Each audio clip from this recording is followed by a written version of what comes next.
di rumah milik keluarga Misbah di Jakarta. Seharian Fatimah mendiamkan Misbah, berharap pria itu peka dan bertanya duluan. Namun sayangnya Misbah malah justru memilih tak bertanya. Misbah yakin ada yang membuat Fatimah jadi kesal hingga mendiamkan dirinya. Misbah masuk ke kamarnya dan kembali memeriksa tas yang berisi pakaian pengantin. Aku harus datang ke butik Al Biru itu hari ini. Putus Misbah menutup resleting tas. Misbah membiarkan Fatimah marah padanya. Menurutnya itu lebih baik agar tak terlalu jauh mereka berdua terikat secara emosi. Sudah sejauh ini dia mencari tahu tentang Fatimah. Misbah tak ingin mundur lagi meski hatinya sangat ingin mempertahankan Fatimah tetap bersamanya. Keluarga Neneng pasti sedih dan sangat ingin bertemu dengannya. Aku nggak punya hak menahan Neneng tetap bersamaku. Suaminya juga pasti menunggu. Gumam Misbah sembari menarik nafas dalam-dalam. Membuang jauh-jauh perasaannya. Misbah akhirnya keluar dari kamarnya sambil mencangklong tas hitam. Kebetulan berpapasan dengan Nenek Kanti dan Fatimah yang datang dari luar dan habis memetik sayuran. "Ustadz mau kemana?" tanya Nenek Kanti. "Oh, aku ada kerjaan Nek. Apa Nenek dan Neneng mau memesan sesuatu?" "Biar nanti aku belikan," tawar Misbah, namun sayangnya Fatimah justru memilih melihat ke arah lain. "Nggak ada Ustadz. Tapi hati-hati saja di jalan," sahut Nenek Kanti yang memegang satu wadah berisi ceri kecil dan sayur bayam. "Kalau Neneng?" "Nggak ada Mas." Fatimah menggelengkan kepala dan memilih tertunduk. Hatinya terluka dengan mendengar kalau suaminya sudah dijodohkan beberapa hari ini. Fatimah masih mengira kalau sumber masalahnya ada pada wajahnya yang kini terlihat buruk rupa. Namun belum sempat Misbah keluar dari rumah, sebuah mobil masuk ke halaman. Sepertinya Ustadz Hamzah sudah pulang. Misbah memilih melangkah keluar diikuti Neneng dan Nenek Kanti. Benar saja, Ustadz Hamzah pulang bersama istrinya dan kali ini bersama putrinya, Kusuma. Wanita muda yang bernama Kusuma itu keluar dari mobil sedan dan langsung tersenyum hormat. Membuat perasaan Fatimah jadi tak karuan. "Wah, Ustadz Hamzah datang bersama siapa ya?" tanya Nenek Kanti saat melihat Ustadz Hamzah berjalan menuju rumah. "Dia putri Ustadz Hamzah. Namanya Kusuma," jawab Misbah yang sempat menatap Fatimah. Namun wajah Fatimah makin muram mendengar jawaban Misbah. "Jadi dia yang dijodohkan dengan Mas Misbah?" tebak Fatimah dengan wajah tak suka. "Neng, aku." Mas Misbah nggak bisa mengelak. "Aku dengar sendiri kok kalau Ustazah ditelepon mau jodohin Mas dengan putrinya. Cantik Mas, aku mah kalah sama dia. Apalagi sekarang wajahku gini," keluh Fatimah cemburu. Misbah jadi serba salah. Mengungkapkan kebenaran tak mungkin saat ini. Namun hati kecilnya jadi gundah gulana melihat Fatimah sedih. "Neng," panggil Nenek Kanti mengingatkan. Ustadz Hamzah sudah mendekat. Fatimah langsung diam. Dia berusaha tersenyum menyambut Ustadz yang datang. "Assalamualaikum," kompak Ustadz Hamzah dan keluarganya. "Waalaikumsalam Ustadz. Alhamdulillah, akhirnya sampai juga." Misbah akhirnya memilih menunda dulu untuk pergi. Merasa tak enak hati karena Ustadz Hamzah baru pulang. "Nek, kita bawa makanan. Jadi hari ini nggak usah masak ya. Biar sayurnya untuk besok aja," ucap Ustazah. "Iya Ustazah," angguk Nenek Kanti. "Kusuma, rantang makanannya bawa saja ke dapur ya," titah mamanya. Wanita muda itu menurut. Dia membawa rantang makanan ke dapur. Mata Fatimah sempat mengikuti langkah kaki Kusuma. Namun Fatimah masih bungkam. "Neng, ayo ke dapur. Kita bantu menyiapkan makanan, bisik Nenek Kanti. Fatimah mengangguk menurut. Mengikuti Nenek Kanti ke dapur. Sampai dapur rupanya Kusuma sudah membuka wadah-wadah rantang dan mulai menyiapkan makanan. "Mbak," sapa Kusuma ramah. Fatimah tersenyum kikuk dan ikut mengambil piring saji. "Namanya siapa Mbak?" "Saya Kusuma, putri Ustadz Hamzah." Wanita muda itu mengulurkan tangannya. Fatimah ragu menyambut uluran tangan Kusuma. Namun akhirnya dia bersalaman juga. "Saya Neneng dan ini Nenek Kanti," ucap Fatimah terdengar tegas. Kusuma tersenyum pada Nenek Kanti. Kusuma sempat mengerutkan alisnya. Agak heran dengan sikap Fatimah yang terlihat tak nyaman berada di dekatnya. "Oh ya, ini rendang enak banget. Apa Ustadz Misbah suka rendang? Atau ada makanan lain yang Ustadz Misbah suka?" Tanya Kusuma berharap mendapatkan banyak informasi tentang Ustadz yang sering dibicarakan ibunya. Fatimah berdeham. Dia mencoba untuk tenang namun sayangnya gagal. "Kenapa tanya makanan kesukaan Mas Misbah?" Tanya Fatimah terdengar dingin. "Oh, aku hanya ingin tahu." "Nggak apa-apa kan?" Kusuma jadi tak nyaman. "Nggak apa-apa kalau yang kamu tanya bukan makanan kesukaan suami orang, Kusuma." Tegas Fatimah lagi. "Maksudnya, Ustadz Misbah kan masih sendiri. Jadi aku rasa, maaf, aku istrinya. Tolong hargai aku." Fatimah kembali bicara tegas. "Hah, apa?" Kusuma benar-benar kaget.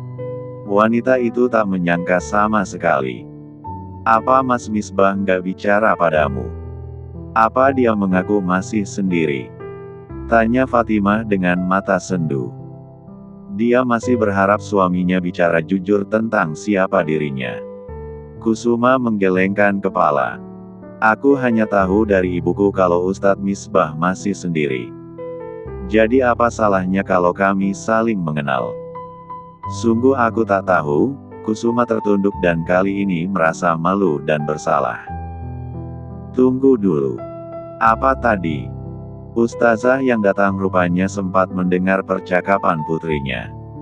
"Ustazah, apa makanan mau dihidangkan sekarang?" Nenek Kanti mengalihkan pembicaraan. "Nanti saja, Nek. Saya mau mendengar langsung.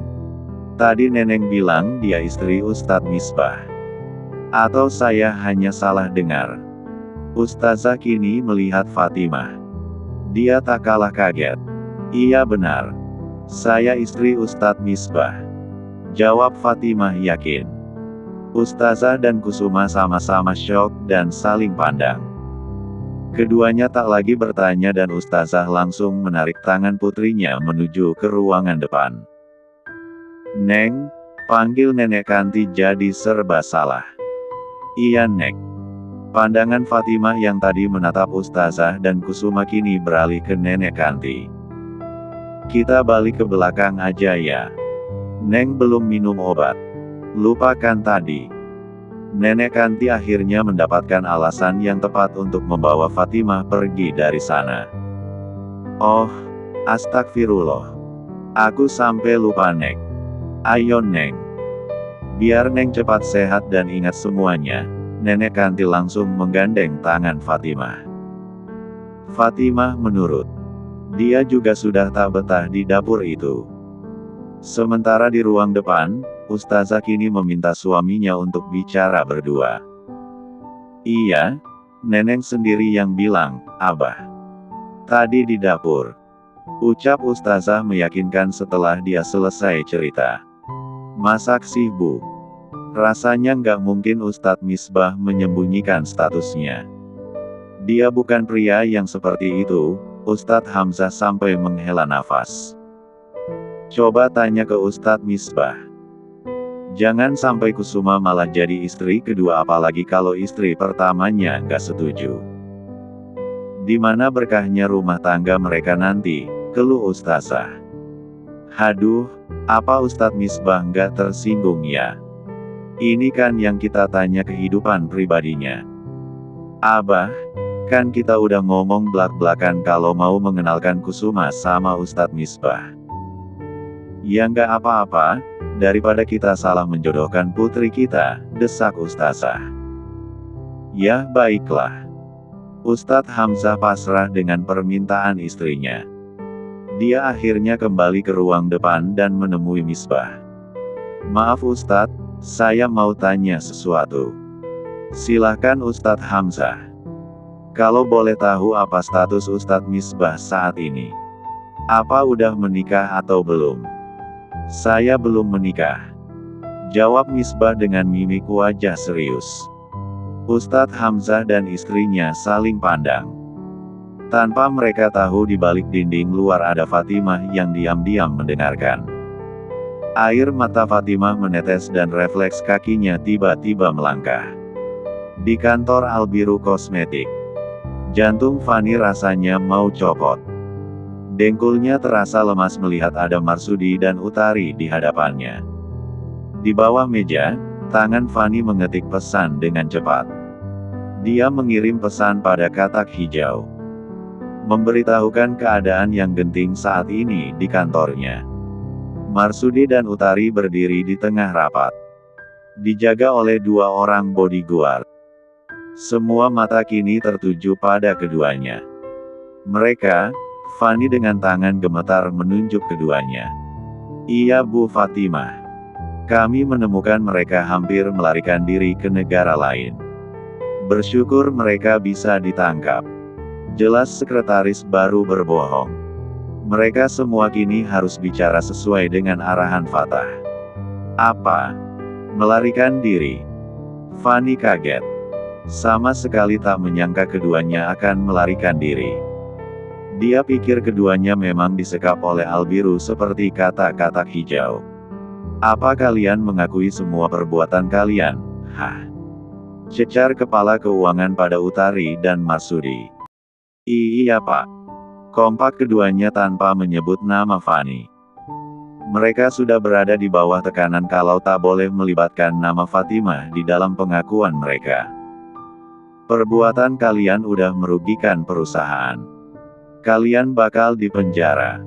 Paham kalian? Tekan kepala keuangan lagi. Maafin kami, Pak.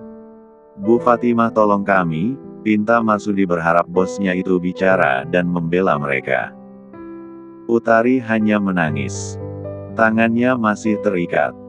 Mereka berdua terlihat kecewa karena Fani hanya diam saja. Kalian pikir Bu Fatimah akan diam saja?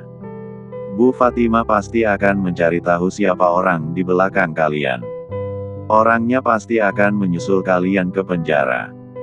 Ancam kepala keuangan sekaligus memancing Fani. Fani sampai berkeringat dingin. Tangannya yang ada di bawah meja sampai basah oleh keringat. Seiring dengan detak jantungnya yang berdegup kencang. Betul kan Bu Fatimah? Tanya sekretaris yang baru. Hah apa? Fani tak menyimak dan malah melongo.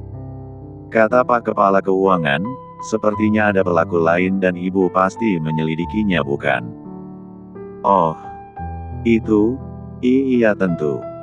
Angguk Fani tersenyum kikuk. Untuk saat ini Fani menarik nafas lega. Namanya tak terseret. Meski dia juga bingung kenapa Utari dan Marsudi bungkam dan tak menyebut namanya. Hingga akhirnya keduanya digiring keluar dari ruang rapat setelah dicecar dengan puluhan pertanyaan. Fani hanya bisa menatap kepergian keduanya keluar dari ruangan. Aku juga mau keluar. Aku mau ke toilet. Ucap Fani pada sekretaris. Iya Bu. Fani keluar cepat dan berjalan di belakang Utari dan Marsudi yang dikawal bodyguard.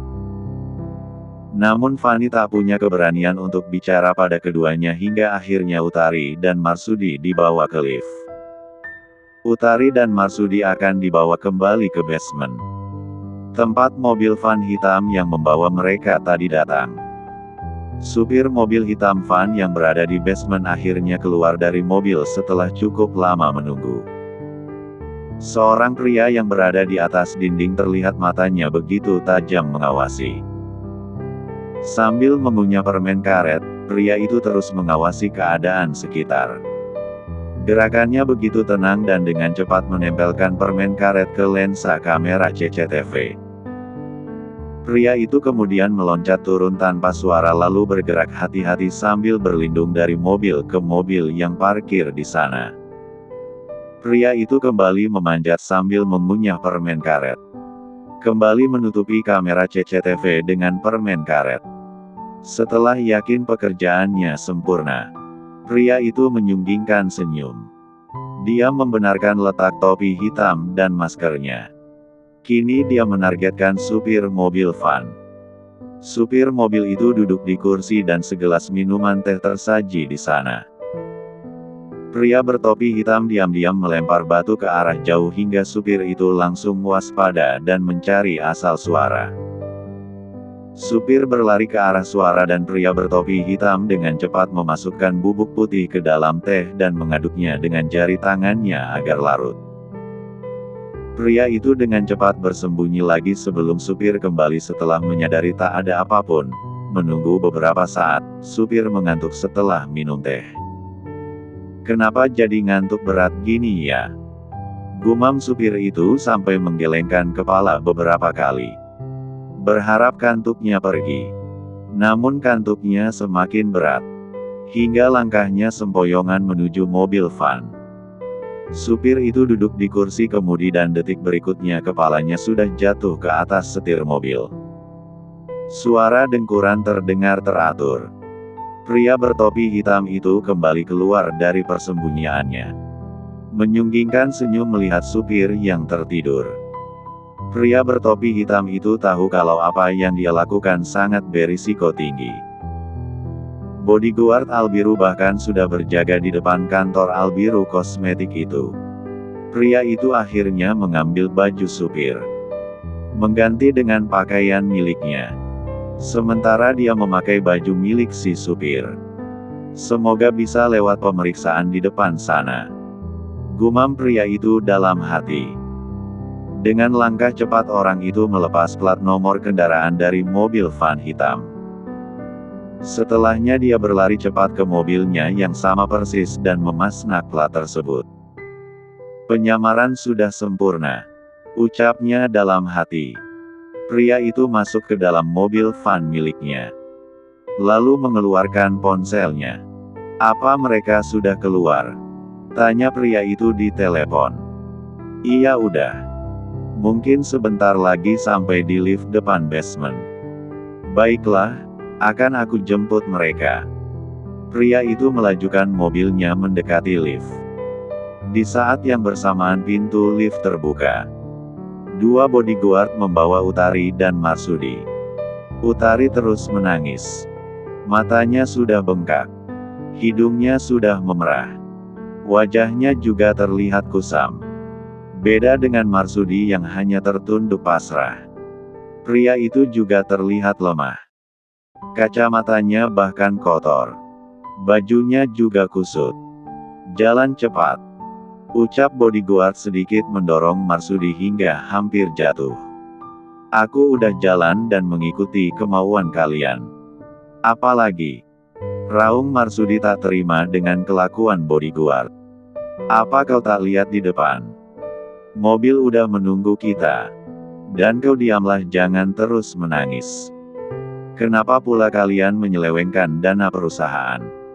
Sekarang terima akibatnya," sembur bodyguard. Utari melirik bodyguard yang memprotes tangisannya. Dia kesal namun tak berani membantah. Hingga akhirnya mobil van hitam itu tepat berada di depan mereka. Salah satu bodyguard langsung menggeser pintu mobil yang di tengah. "Cepat masuk," titah bodyguard. Utari dan Marsudi menurut. Pasrah meski dalam hati menggerutu. Mereka berdua kini duduk di kursi diapit oleh dua bodyguard yang menjaga mereka. "Jalan Pak," seru bodyguard. Supir gadungan itu tersenyum samar. Dia melajukan mobilnya keluar dari area kantor tanpa dicurigai siapapun dan bisa melewati penjagaan yang ada di depan kantor. Di tengah perjalanan, tepat di tempat yang sepi, mobil itu tiba-tiba berhenti. Supir gadungan itu menyerang dua bodyguard hingga pingsan. "Siapa kau?" tanya Utari dan Marsudi kaget. Supir gadungan itu membuka masker dan topinya. "Katak hijau." Kompak mereka kaget. Tanpa mereka tahu mobil itu sudah dipasang alat pelacak. Sehari sebelumnya, Kepala Keamanan Albiru sudah mendapatkan perintah melalui Yan kalau Fatah menginginkan katak hijau diawasi. Kepala Keamanan tak banyak bertanya kenapa Fatah sampai memberi perintah salah satu anggotanya harus diawasi. Hingga akhirnya kamar mes milik katak hijau pun ikut diawasi. Saat katak hijau keluar dari kamarnya dan pergi dari sana, Kepala Keamanan menggunakan kartu akses cadangan untuk masuk kamar katak hijau. Kepala Keamanan memeriksa semua isi kamar itu bahkan dengan menggunakan alat. Tak ada yang aneh di kamarnya kecuali beberapa foto wanita yang sama. Ada di dinding, di nakas samping tempat tidur juga di dalam laci. Bahkan terselip di dalam buku milik katak hijau. "Tuan muda, katak hijau sudah diikuti. Saya sedang berada di kamarnya. Tak ada yang aneh dari kamarnya kecuali satu yang menurut saya terasa ganjil," ucap kepala pengawal di telepon. "1. Apa yang paman temukan?" tanya Fatah pada kepala keamanan. "Saya akan mengirim fotonya, tuan muda." "Baiklah." Fatah mengakhiri panggilan telepon dan tak lama menerima pesan dari kepala keamanan. Setelahnya kepala keamanan segera mengembalikan keadaan kamar sama seperti biasanya. Seolah tak terjadi apapun. Kepala keamanan kemudian kembali memantau anggota timnya yang membuntuti katak hijau. Di mansion Albiru, Fatah dan Yan tentu saja kaget dengan foto yang dikirim oleh kepala keamanan. "Fanny." Kompak keduanya saling pandang. "Sebentar bos, kenapa katak hijau menyimpan foto Fanny? Bahkan gak cuma satu. Apa hubungan mereka?" tanya Yan. Fatah menghembuskan nafas kasar. Kepingan teka-teki yang mereka kumpulkan semakin banyak. Tapi Fatah masih kebingungan menghubungkan segala teka-teki ini. Apa yang mereka lakukan di belakang Fatimah? Apa Fatimah tahu kalau katak hijau menyimpan foto sahabatnya? Gumam Fatah memijat pelipisnya. "Bos, bahkan dirimu tak pernah menyimpan fotoku," sungut Yan. "Buat apa? Kan di mansion ini nggak ada tikus," jawab Fatah iseng. Yan langsung meringis. Pasrah dengan keisengan bosnya. Namun akhirnya pria itu nyengir kuda juga. "Oh ya bos, bukannya Fanny menghilang? Apa mungkin katak hijau terobsesi lalu menculik Fanny dan menekan bos Imah? Dia meminta tebusan begitu banyak supaya Fanny dilepaskan," tebak Yan. "Kalau begitu kenapa villa, rumah bahkan tanah dialihkan jadi nama Fanny? Kenapa bukan nama katak hijau?" Iya bos, haduh. Si Fanny pula hilang kemana? Bikin pusing aja. Tapi apa mungkin bos Imah di bawah tekanan katak hijau bos? Makanya sikap bos Imah aneh akhir-akhir ini.